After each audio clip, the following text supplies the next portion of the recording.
बहुत स्वागत है आपका। स्पेशल रिपोर्ट देख रहे हैं आप और मैं हूं आपके साथ सृष्टि शेखर। स्पेशल रिपोर्ट में सबसे पहले खबर है उज्जैन से, जहां बड़नगर के मुहर्रम जुलूस के दौरान गाड़ी में हुए विस्फोट मामले में एक बड़ा और चौंकाने वाला खुलासा हुआ है।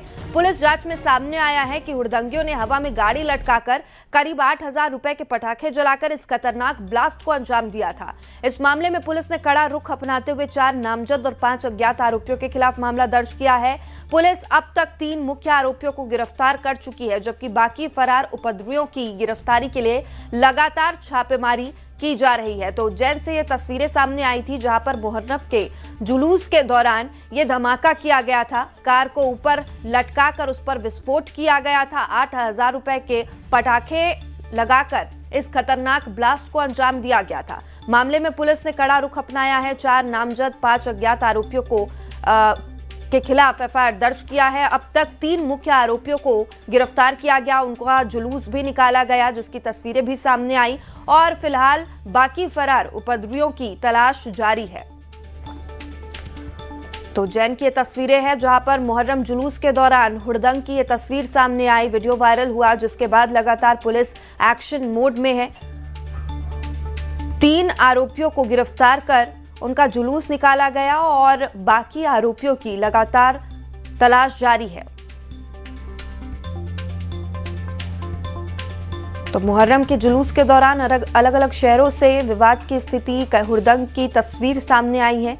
उज्जैन की ये तस्वीर है, जहां पर क्रेन की मदद से पहले कार को ऊपर पहुंचाया गया और पटाखे लगाकर उसमें विस्फोट किया गया, जिसके बाद पुलिस एक्शन मोड पर दिखाई दी। रात को जो जुलूस निकला है उसमें अडान मोहल्ले में एक घटना सामने आई है, जिसमें जेसीबी से एक गाड़ी को उठा के उसमें पटाखे चला के उसमें विस्फोटक एक ब्लास्ट किया गया है। उसमें हमने बीएनएस के तहत धारा 125, 285, 286, 287 के अंतर्गत हमने अपराध पंजीबद्ध किया है।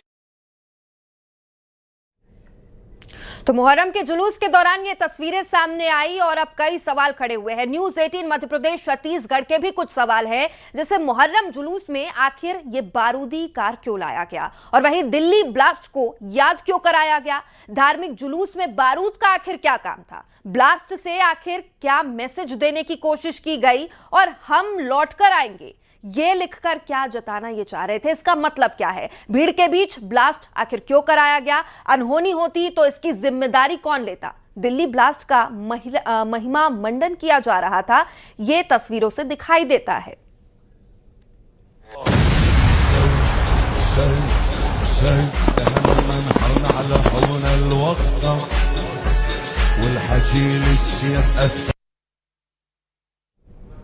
तो देखिए, यहाँ पर एक पोस्टर दिखाई देता है जिसमें लिखा है ले फिर आ गया। दिल्ली ब्लास्ट को यहाँ पर याद कराने की कोशिश दिखाई दी है और उज्जैन की ये तस्वीरें हैं, जहाँ पर कार के अंदर ब्लास्ट किया गया। मुहर्रम जुलूस में बारूदी कार की क्या जरूरत थी, ये सवाल है। ज्यादा जानकारी के साथ हमारे सहयोगी अजय पटवा हमारे साथ जुड़ गए हैं। अजय, बहुत सारे सवाल इन तस्वीरों के बाद से सामने आ रहे हैं। पुलिस की कार्रवाई भी अब शुरू हो गई है, लेकिन सवाल यही है कि आखिर मुंबई में हुए ब्लास्ट, मुंबई में हुए धमाकों को यहां पर याद कराने की कोशिश क्यों की गई। क्या इसके पीछे सांप्रदायिक सौहार्द को बिगाड़ने की कोशिश दिखाई देती है? जी देखिए, उज्जैन में जो बड़नगर तहसील है, वहाँ पर मुहर्रम जुलूस के दौरान इस प्रकार का स्टंट को किया गया। इस पूरे मामले में पुलिस ने जो है 3 आरोपियों को गिरफ्तार कर लिया है और इसमें ये जो क्रेन मालिक था उसके खिलाफ भी मामला दर्ज किया गया है। इसी के साथ में 5 अन्य जो अज्ञात आरोपी हैं उनके खिलाफ मामला दर्ज किया गया है। टोटल 9 लोगों के खिलाफ मामला दर्ज किया गया है। इसमें 3 को गिरफ्तार कर उनका मेडिकल कराकर उनका जुलूस निकाला गया था, घटनास्थल लेके गया था और यहाँ पे जो गाड़ियों का उपयोग किया गया था उन गाड़ियों को जब्त किया गया है। इस पूरी बात में ये पता चला है कि 8 किलो जो है 8,000 रुपए के फटाके मंगाए गए थे, जिस फटाके का उसमें उपयोग किया गया है।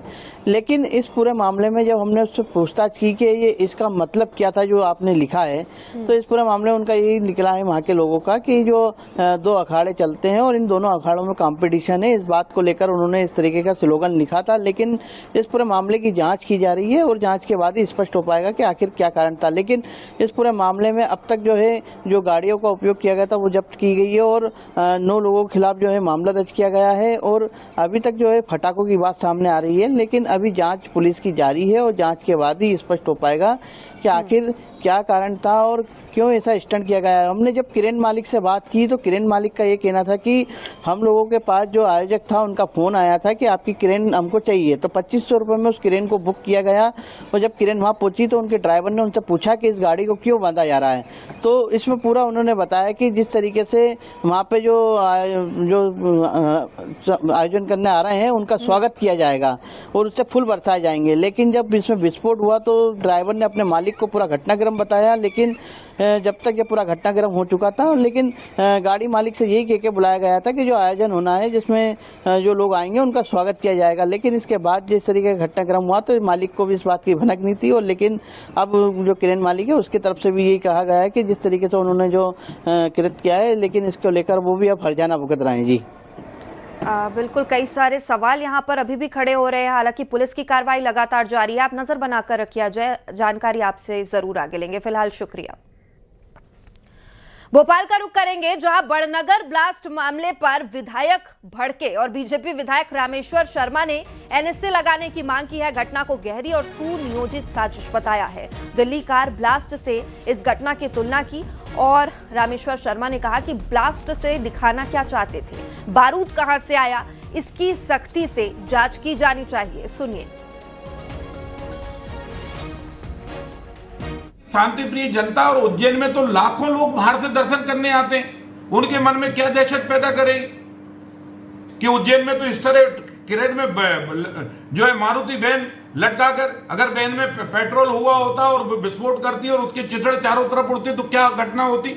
और इसलिए ऐसी घटना से ये सब प्रतीत होता है कि जैसे दिल्ली के लाल किले के आसपास जो घटना हुई कार में बम विस्फोट, वैसी ही घटना सुनिश्चित लगती है। और इसलिए कहीं ना कहीं इस जुलूस में अनुमति लेने वाले, जुलूस में चलने वाले सबको चेक करो और सबको बंद करो और सबके खिलाफ कठोर कार्रवाई करो। मुहर्रम के जुलूस से आपत्ति नहीं, पर आतंकवादी जैसी घटना करोगे तो जेल जरूर आओगे। डॉक्टर मोहन यादव की सरकार है, ये बाबा साहब अंबेडकर के कानून से चलने वाली सरकार है। अपराधियों को शरण नहीं बल्कि सजा दिया जाएगा।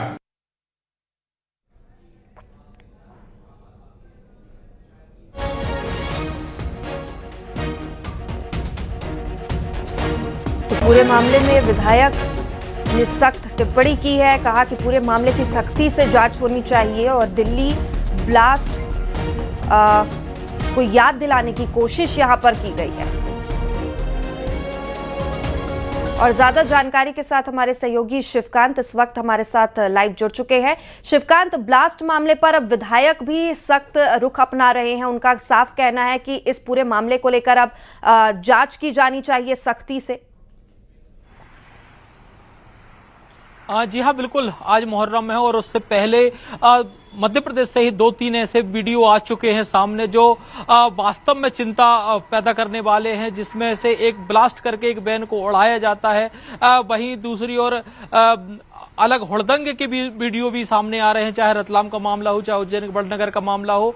तमाम 2-3 जगह से विजुअल आए हैं। उसको लेकर विधायक रामेश्वर शर्मा ने सवाल उठाए हैं और सबसे पहले तो कानून के बारे में कहा है कि रासुका लगाना चाहिए ऐसे लोगों पर जिन्होंने ये ब्लास्ट की घटना को अंजाम दिया और आखिर ब्लास्ट कर जो पक्ष है वो क्या साबित करना चाहता है। दिल्ली ब्लास्ट से इस पूरे मामले को रामेश्वर शर्मा ने जोड़ दिया और कहा है सख्त कार्रवाई होना चाहिए और इसकी जांच की जानी चाहिए कि आखिरकार इन लोगों के पास जो है, जिन लोगों में ने भी जो वैन में ब्लास्ट करने की घटना को अंजाम दिया है, वो उनके पास बारूद कहां से आया, क्योंकि इतनी बड़ी घटना अगर वो कर रहे हैं, कोई स्टंट कर रहा है, अगर स्टंट भी कर रहे हैं तो कहां से उन्होंने इंतजाम किया, उनको प्रेरणा कहां से मिली, उनका दिमाग कहां से चलता है। रासुका की कार्रवाई के साथ साथ इन पर सख्त एक्शन भी लिया जाना चाहिए और अगर अपराधी हैं तो उनको उस आधार पर सजा मिलना चाहिए। लेकिन वहीं अब जो विपक्ष है, विपक्ष कानून व्यवस्था से इस पूरे घटनाक्रम को जोड़ के बता रहा है। उनका कहना है कि ये कानून व्यवस्था पर बड़ा सवाल खड़ा करता है, बड़ा प्रश्न चिन्ह खड़ा करता है कि इतनी बड़ी कोई घटना कर रहा है, ब्लास्ट से वैन को उड़ाया जा रहा है, क्रेन से ऊपर चढ़ाया जा रहा है, बालडंगर में घटना हो रही है, रतलाम में घटना हो रही है, तो कानून कहाँ है, पुलिस कहाँ है?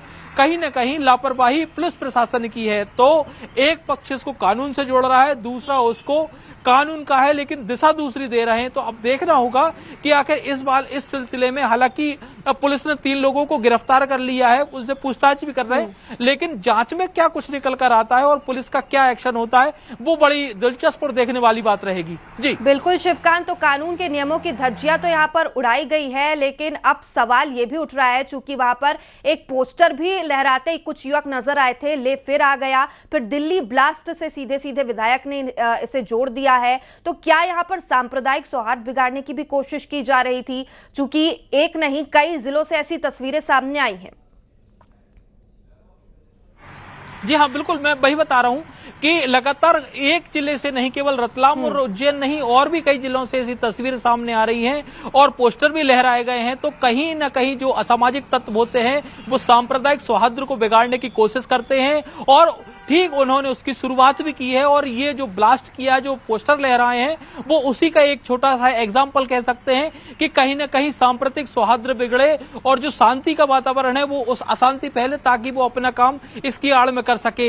इसी तरफ इशारा रामेश्वर शर्मा कर रहे हैं। उनका कहना है कि इन लोगों पर इनको आइडेंटिफाई किया जाए, कौन इनको सपोर्ट कर रहे हैं, बारूद कहां से लाया गया, तो कार्रवाई रासुका की हो और जांच प्रॉपर तरीके से हो, और जांच में अगर कोई बड़ा दोष निकल से आता है, कोई सिंडिकेट निकल के सामने आए तो उस पर भी एक्शन लिया जाना चाहिए।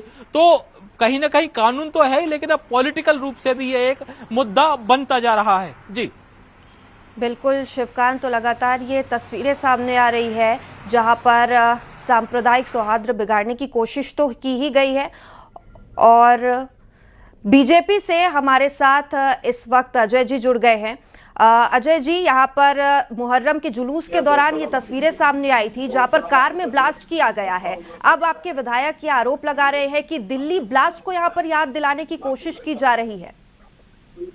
देखिए, एक पीसफुल प्रोसेशन की अनुमति उन लोगों ने ली थी और जिस प्रतिवर्ष अनुसार जिस प्रकार मुहर्रम के पीसफुल प्रोसेशन के लिए अनुमति मिलती है, लेकिन पीसफुल प्रोसेशन की अनुमति लेकर जिस प्रकार का कृत्य आयोजकों ने किया है, तो निश्चित रूप से हमारी वहां की स्थानीय पुलिस ने तत्काल घटना का संज्ञान लिया, प्रकरण पंजीबद्ध किया। शोएब खान, जायद खान और जो तस्लीम थे, जो आयोजक थे, और जो क्रेन ऑपरेटर था जिसने क्रेन उपलब्ध कराई थी उस गाड़ी के ब्लास्ट करने के लिए, तो उन सभी के प्रकरण पंजीबद्ध करके सेक्शन 110 ऑफ बीएनएस, जिसमें लोगों के जान माल को नुकसान पहुंचाने के उद्देश्य से और कल्पेबल होमिसाइड के स्ट्रिंजेंट प्रोविजन लगाकर प्रकरण पंजीबद्ध किया, आरोपियों को हिरासत में ले लिया है। मध्य प्रदेश की सरकार ने जीरो टॉलरेंस की नीति के तहत बिना किसी धर्म विशेष को छूट दिए हुए है। और इसमें देखेंगे कि चाहे इसमें आप लोगों ने अब इसको विषय बता दिया कि कैसे एक वो उन्होंने एक स्लोगन पुट ऑन किया कि लो फिर हम आ गए, तो कहीं ना कहीं एक जो मैसेज देने का काम किया था, एक रेडिकल माइंडसेट के साथ में ये जो काम किया था, उस रेडिकल माइंडसेट को ध्वस्त करने के लिए मध्य प्रदेश की सरकार पूरी तरह प्रतिबद्ध है।